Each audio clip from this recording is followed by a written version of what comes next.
Salut à tous, j'espère que vous allez bien, on continue avec Tintin.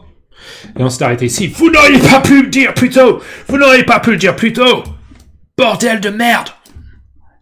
Bordel de merde. Okay. Chut, ne dites pas la monétisation YouTube, s'il vous plaît.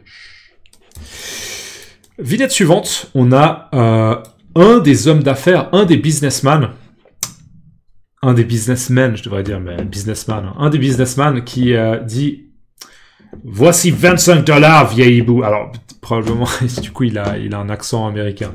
« Voici 5 $, vieil hibou. Vous avez une demi-heure pour faire vos paquets, quitter le pays. » Le visage pâle est-il fou?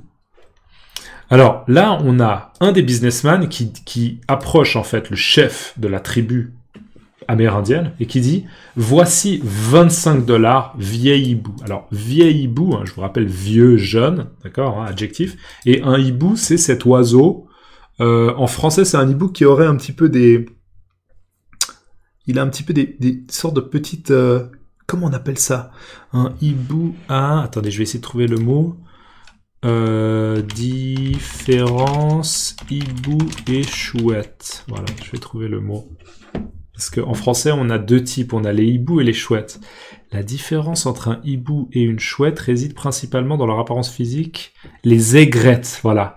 Les hiboux possèdent des aigrettes, qui sont des touffes de plumes sur la tête, comme des espèces d'oreilles. On dirait presque des oreilles, mais c'est pas des oreilles. Qui sont des touffes de plumes sur la tête, ressemblant à des oreilles. Les chouettes n'ont pas d'aigrettes, d'accord? Je crois qu'en anglais, c'est vraiment le même mot, c'est owl, ok, O-W-L. Mais en fait, en français, on a deux mots. On a hibou, qui ont des choses qui ressemblent à des oreilles, d'accord? Et celles qui n'ont pas ces oreilles, on les appelle des chouettes, d'accord? Donc, un hibou, une chouette. Un hibou, une chouette. Mais en gros, c'est des animaux qui sont très similaires. Bref. Bref. Je continue.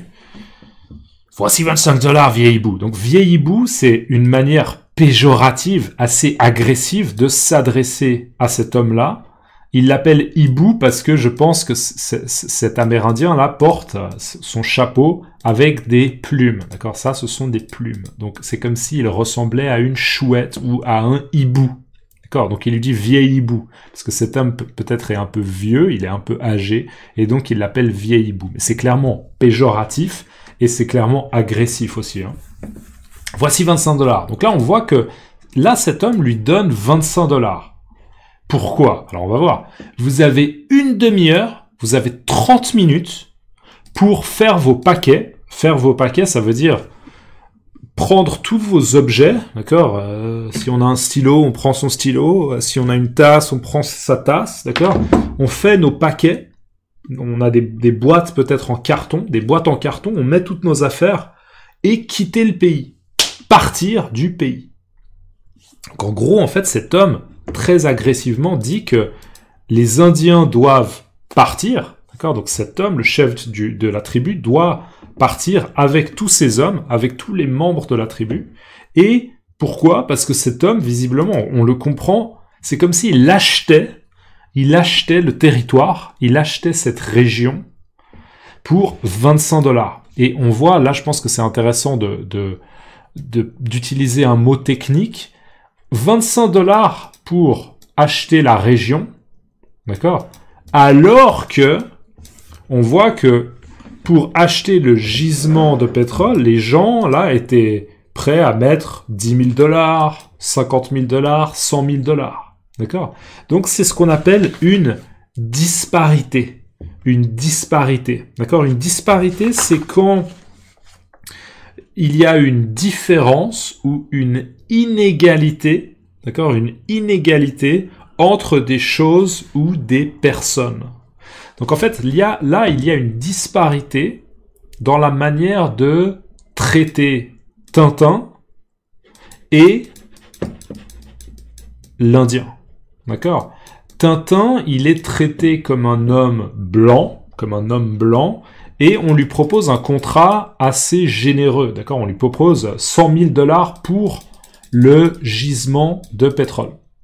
Alors que l'Indien, on lui donne 25 $, pour acheter carrément la région. Donc, oui, le gisement de pétrole, mais en plus tout le territoire. D'accord? Donc c'est encore plus, mais on va pas lui offrir 100 000 $, on va pas lui offrir 50 000 $, on va pas lui offrir 25 000 $, ni 10 000 $, ni 5 000 $, on va lui donner 25 $. C'est ridicule.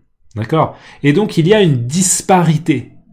D'accord? C'est pas équilibré, il y a une disparité. Parce que, en fait, on considère que cet homme-là considère que cette personne-là est un Indien, un Amérindien, et donc c'est un être inférieur. D'accord? Donc on voit vraiment un traitement des Amérindiens qui est... il le traite un peu presque comme un objet, comme un animal. Je te chasse, ok? Tu pars d'ici, allez, va-t'en. D'accord? Il le chasse. Lui ainsi que sa tribu. D'accord? Donc voilà. Une grosse disparité dans la manière de traiter Tintin et les Indiens. Voici 25 $, vieille boue. Vous avez une demi-heure pour faire vos paquets et quitter le pays. Donc les Indiens doivent partir, doivent prendre tous leurs objets, tous leurs effets personnels, d'accord? Ils doivent partir, ils doivent quitter le pays. Et en fait, on voit le chef qui dit « Le visage pâle est-il fou ?» Le visage pâle est-il fou? Donc, l'homme blanc est-il fou? Est-ce que vous avez perdu la raison? Est-ce que vous êtes fou? D'accord? Parce qu'il ne comprend pas. Il ne comprend pas. Et probablement aussi, peut-être que pour cet homme, l'argent, c'est pas quelque chose qu'il utilise tous les jours. D'accord? Donc, il ne comprend pas vraiment. Est-ce qu'il va y avoir de la résistance? En tout cas, là, on voit la vignette suivante. Regardez, on voit des soldats, là. D'accord? Des soldats en uniforme avec des fusils. Et il y a au bout ce qu'on appelle une baïonnette, d'accord, une espèce de dague, une petite épée courte qui est fixée au fusil, c'est ce qu'on appelle une baïonnette, Donc on voit des soldats avec des fusils, avec des baïonnettes, qui ont un air assez déterminé, assez agressif, d'accord, c'est un peu genre. On prend le contrôle de ce territoire, d'accord, et on voit des Indiens, regardez là il y a un petit Indien qui a d'ailleurs ce qu'on appelle un doudou, ou bien une peluche, et j'ai l'impression qu'il est en train de pleurer. D'accord? Il est en train de pleurer parce que il est chassé de son territoire. Et on voit là aussi un homme qui est chassé de son territoire, qui part probablement avec son fils, et il a le visage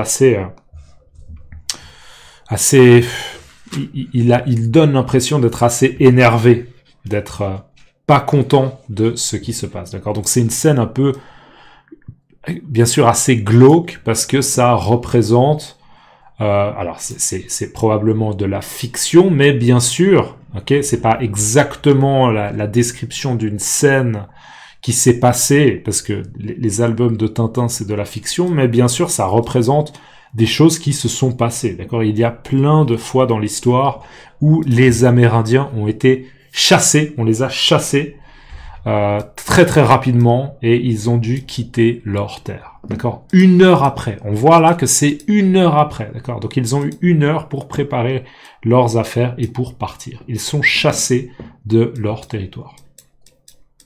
Et là on voit, c'est complètement fou.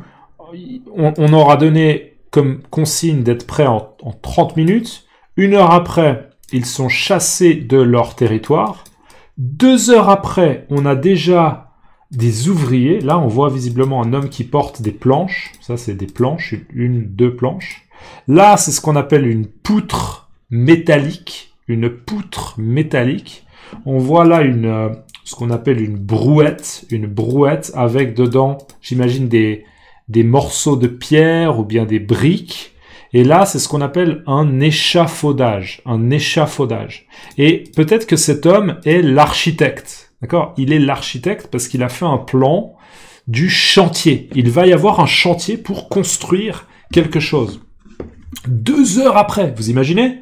On découvre un territoire, un endroit en fait où il y a du pétrole, un puits de pétrole, un gisement de pétrole. Et 2 heures après, il y a déjà les ouvriers et du matériel qui est en train d'être amené sur place. C'est incroyable, c'est invraisemblable, c'est très très surprenant, c'est invraisemblable. Et c'est pas fini, et ça continue, Et ça, c'est pas fini. 3 heures après, on a déjà un bâtiment qui est en train d'être construit avec quelqu'un qui est là, qui est un petit peu portier peut-être, qui est à l'entrée du bâtiment, et il y a marqué Petroleum et Cactus Bank. D'accord? Donc c'est une banque qui visiblement va vendre le pétrole et qui va se faire de l'argent grâce au pétrole. Et on a là un autre ouvrier, je pense un maçon, ce qu'on appelle un maçon, qui est en train de construire un mur. Ça, ce sont des briques. Et il est en train d'utiliser une truelle. Ça, c'est ce qu'on appelle une truelle. Je vais juste vérifier. Truelle. Il est en train d'utiliser une truelle et du ciment. Ça, pour moi, c'est du ciment pour placer et coller, d'accord, coller les briques les unes aux autres. Une truelle, c'est un outil manuel utilisé en maçonnerie, composé d'une lame métallique plate et d'un manche, là il le tient avec le manche, servant à étaler et à lisser le mortier ou le plâtre. Alors ça, ce serait plutôt du mortier ou du plâtre, j'imagine. Voilà un cactus. Cactus Bank, c'est le nom de la banque. Donc voilà, c'est complètement fou, mais le chantier est déjà en train d'avancer. 3 heures après, mettez-moi dans les commentaires s'il vous plaît l'expression 3 heures après. Comment on dit dans votre langue 3 heures après, ou bien 3 heures plus tard. 3 heures après, 3 heures plus tard. Mettez-le moi dans les commentaires, n'oubliez pas de laisser un like, et on se voit dans la prochaine vidéo. À plus, ciao.